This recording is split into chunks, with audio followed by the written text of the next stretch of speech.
If there is a one meal my family asks for almost every single week, is this chicken curry and ghee rice. It's one of those comforting meals that disappear so quickly at home. Let me show you how I make it.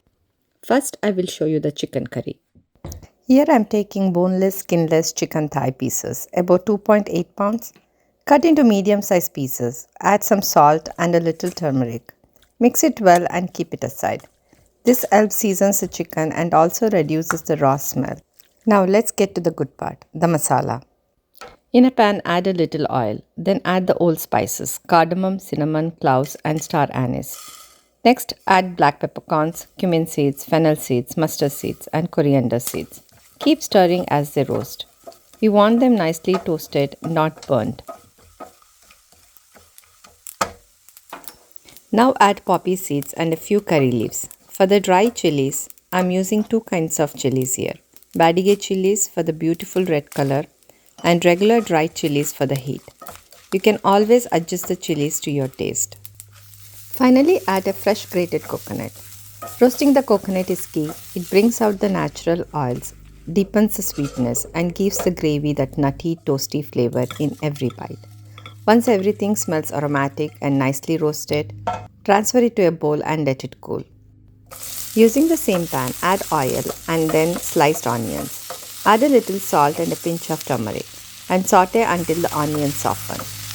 Next, add the garlic and roughly chopped ginger. Cook until the raw smell goes away. Now add chopped tomatoes and cook them until they turn soft and break down nicely. Then turn off the heat and let this mixture cool as well. Now transfer the roasted masala and the onion tomato mixture into a blender jar. Add a little water and then grind everything into a smooth paste. This is what gives the curry so much flavor.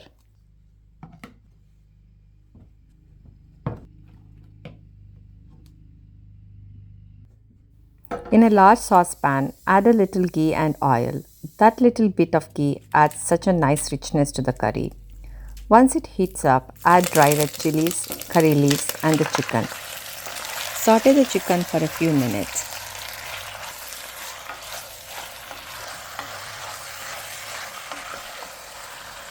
Then add the masala paste.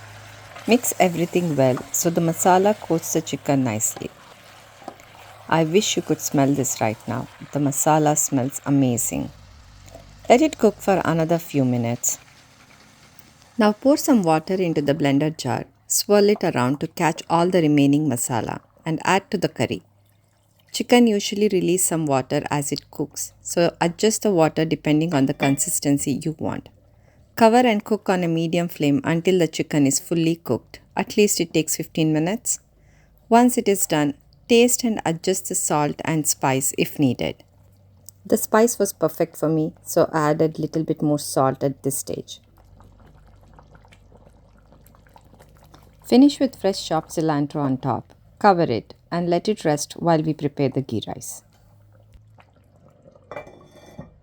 Now for the ghee rice. And yes, I am using the same pan I roasted the masala in. Why dirty another pan, right? And since we are making ghee rice, ghee is must here along with the little oil. Once it heats up, add the whole spices. My family doesn't really like biting into whole spices while eating, so I wrap them in a small piece of cheesecloth before adding them in. That's way we get all the flavors without biting into spice later. Next, add a slit green chilies, couple of garlic cloves, thinly sliced onion, curry leaves, and a few cashews. Add a little salt and pinch of turmeric. Then saute everything until that onion turns soft and translucent. Let me know in the comments, do you like whole spices in rice or not? I'm using this cup for the rice measurement. I already washed the rice and drained the water well. Roast it for a minute or two.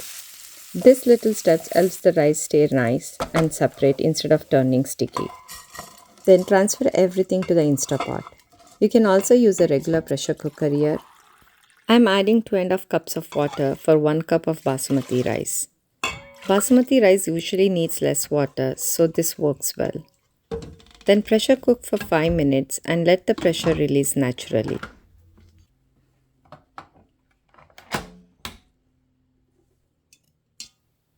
Once it's done, remove the spice pouch. Fluff the rice gently with a fork and finish with fresh cilantro.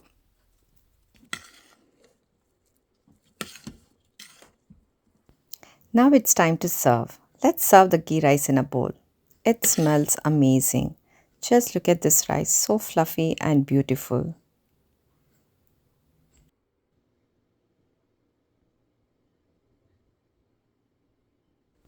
Now let's open the lid of the chicken curry. It looks so mouth-watering. I'm serving it in a bowl. Just look at that rich color and glossy gravy. So comforting and full of flavor.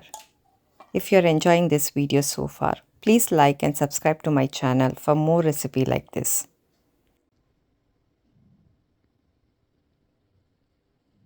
I can't wait to taste this. So let's plate everything up. I'm serving the ghee rice and chicken curry together with some chopped cucumber on the side with a few lemon wedges. Then I'm squeezing the little fresh lemon juice on top of the chicken curry for that bright fresh touch. Then I'm mixing the curry and rice together and taking a bite the way I really enjoy it at home. This was truly amazing. The chicken is so soft and flavorful. The curry is rich and delicious, and the ghee rice goes perfectly with it. This is one of those comforting homemade meals that always feels extra special. Thank you for watching.